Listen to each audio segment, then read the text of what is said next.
Nosotros dentro de un trabajo práctico yo les he enviado que tienen que ver lo que es la neumonía. Ustedes ya tenían en la guía ya las acciones de enfermería. Bueno, vamos a saber por qué hacemos cada acción, ¿sí?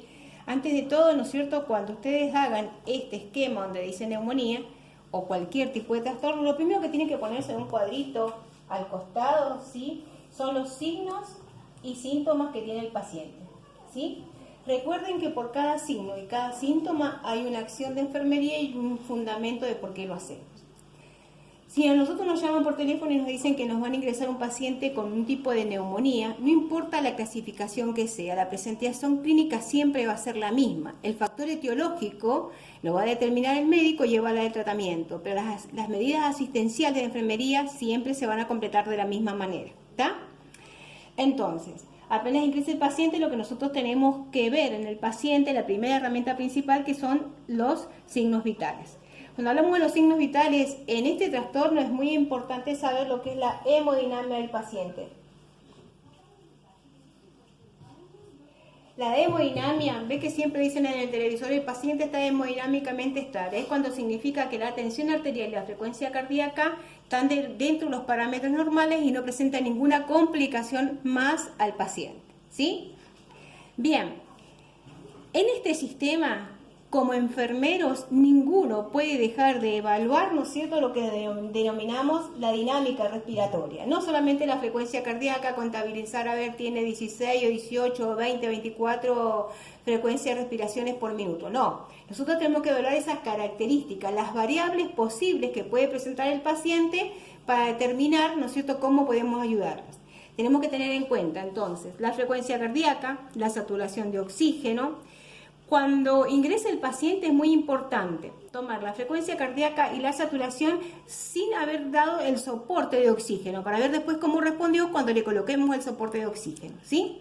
Tipo de tos que presenta, si es seca, si es productiva, cómo se presenta la tos, ¿sí? Si es constante, intermitente, ¿qué tipo de respiración presenta? Volvemos a lo mismo, si es una respiración de Biot, si es una respiración de chain stop, si es hiperventilación, hipoventilación, ¿qué tipo de respiración?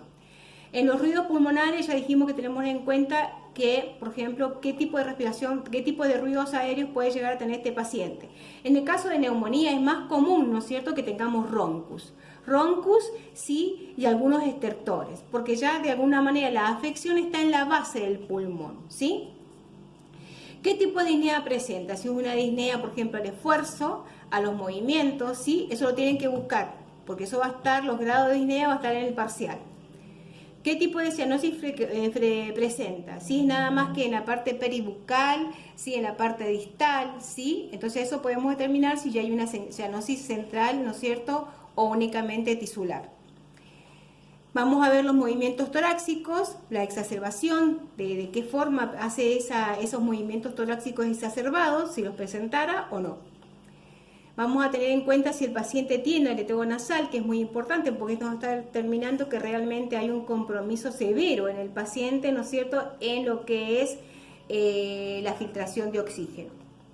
Y ahí también tenemos en cuenta lo que es la hipoxia y la hipoxemia. O sea, todo paciente, no importa cuál sea, ¿no es cierto?, siempre tenemos que tener este esquema de valoración en el sistema respiratorio. Ahora, ¿cuáles son los signos característicos que no pueden faltar? Ve que hace rato pusimos signos generales. Una neumonía típica, volvemos a no importa la etiología que tenga, ya sea viral, bacteriana, no importa, ¿sí? Siempre se va a presentar con leucocitosis, ¿sí? Síndrome febril, ¿sí?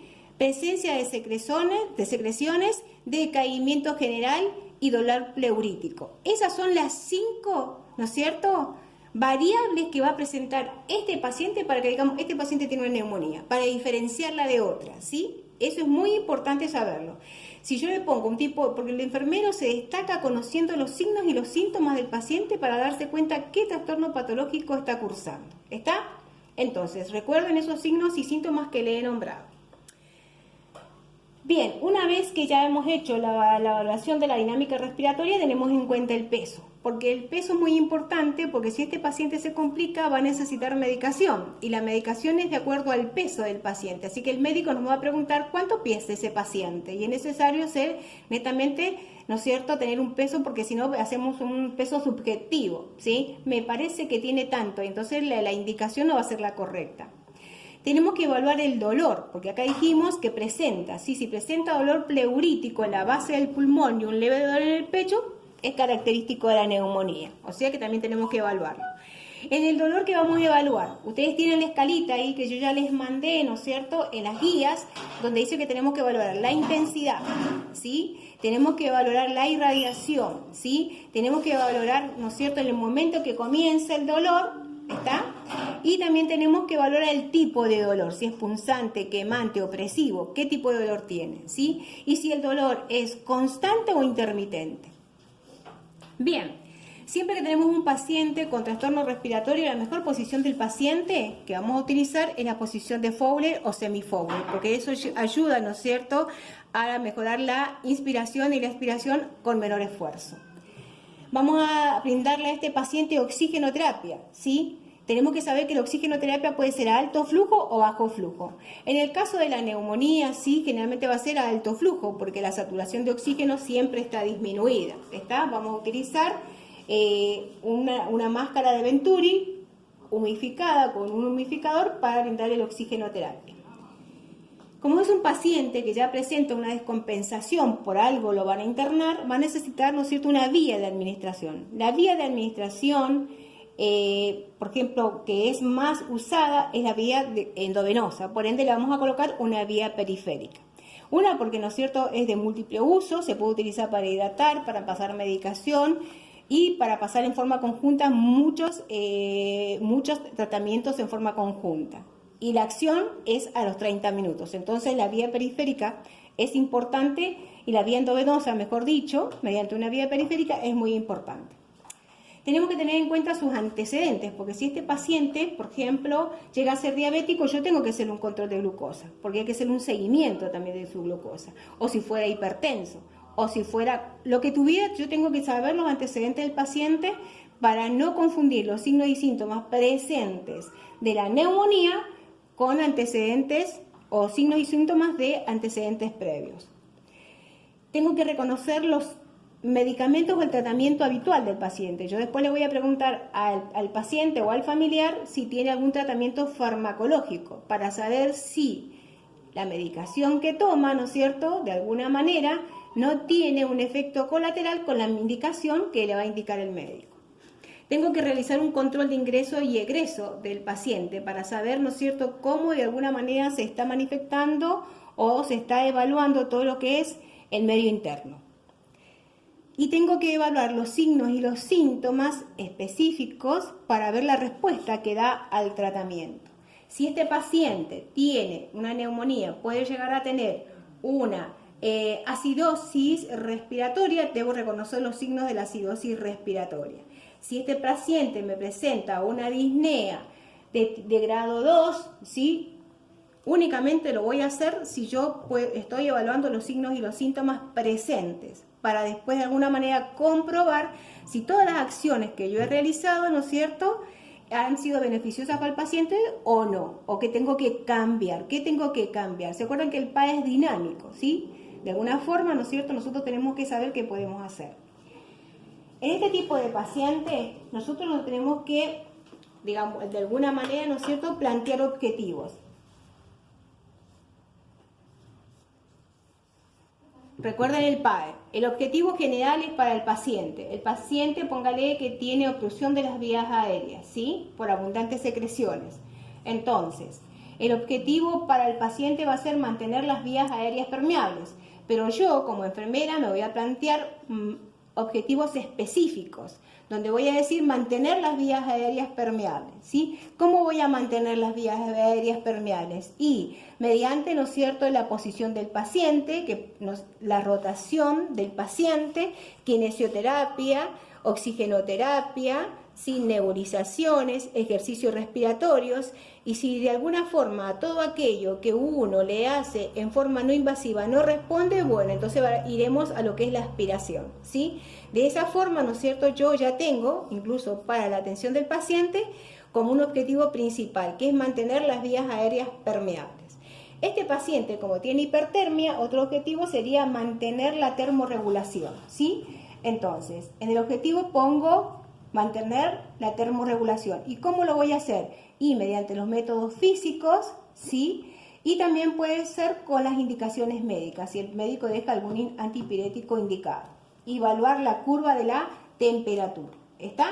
Entonces, siempre que una vez que recibimos al paciente tenemos acciones asistenciales inmediatas y después tenemos acciones de enfermería mediatas, que serían cuando nos planteamos estos objetivos específicos. ¿Qué quiere decir? Que una vez habiéndolo recibido al paciente, yo me planteo que, bueno, ahora necesito que este paciente, ¿no es cierto?, tenga una estabilidad en la vía respiratoria, mantenga la termorregulación, disminuya el dolor. Entonces son cuestiones o necesidades básicas que yo me voy a ir planteando para ir atendiendo y dándole, ¿no es cierto?, alguna asistencia al paciente y para ver si responde o no responde. Si no respondiera, tenemos que nuevamente llamarlo al médico, ver y evaluar nuevamente para ver si se cambia o no el tratamiento. A eso se le llama dinámico.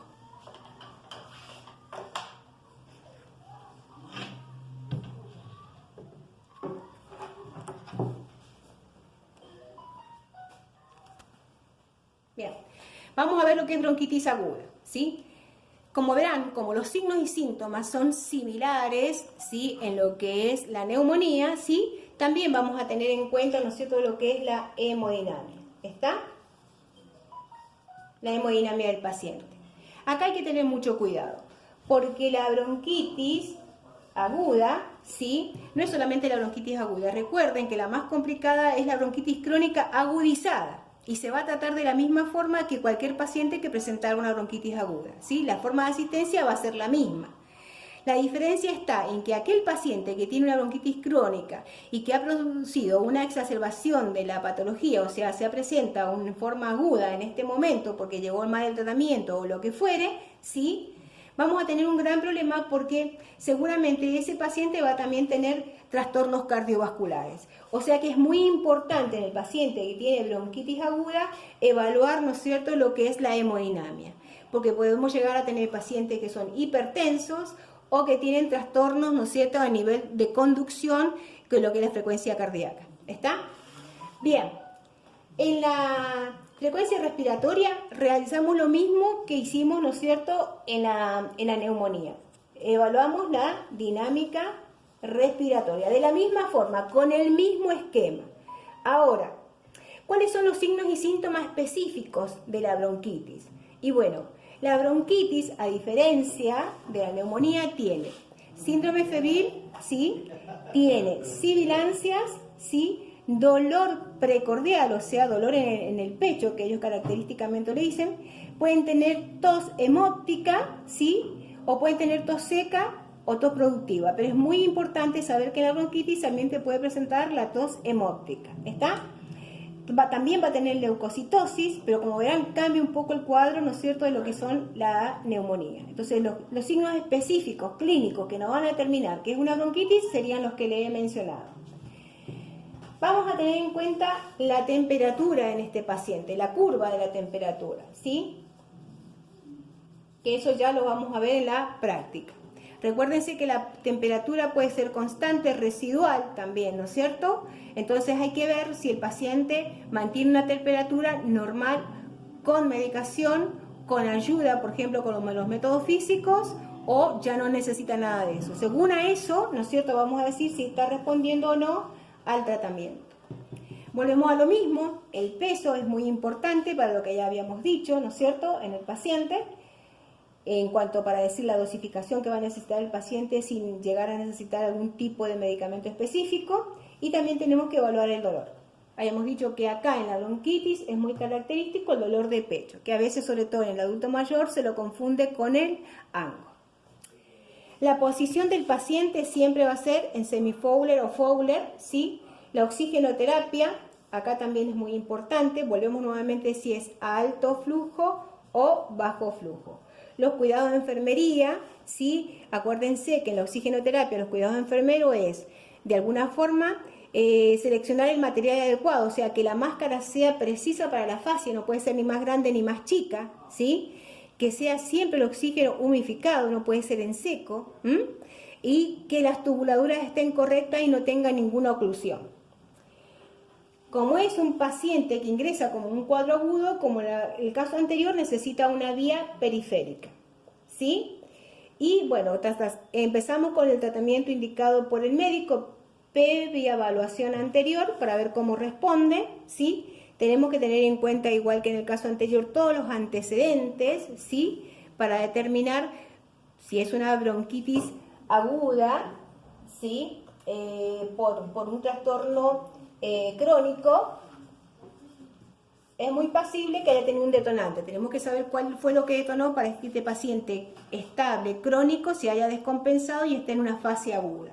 Entonces, tenemos que conocer todos sus antecedentes para poder después hacer un trabajo educativo en el momento del alta.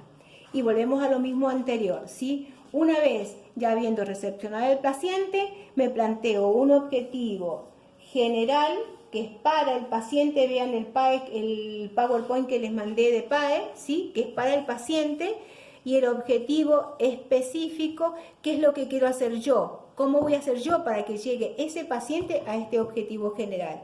Por ejemplo, acá, ¿no es cierto?, minimizar todos los riesgos de obstrucción de la vía aérea, porque este proceso es obstructivo ya, ¿sí? O sea, tengo un paciente sin una bronquitis crónica pertenece al EPOC, que es un trastorno obstructivo, ¿sí? Mantener las vías aéreas permeables, mantener la termorregulación, ¿sí? Controlar el dolor. O sea que yo voy a fijar diferentes objetivos, que esto todo va en lo que es la planificación de enfermería. ¿Está?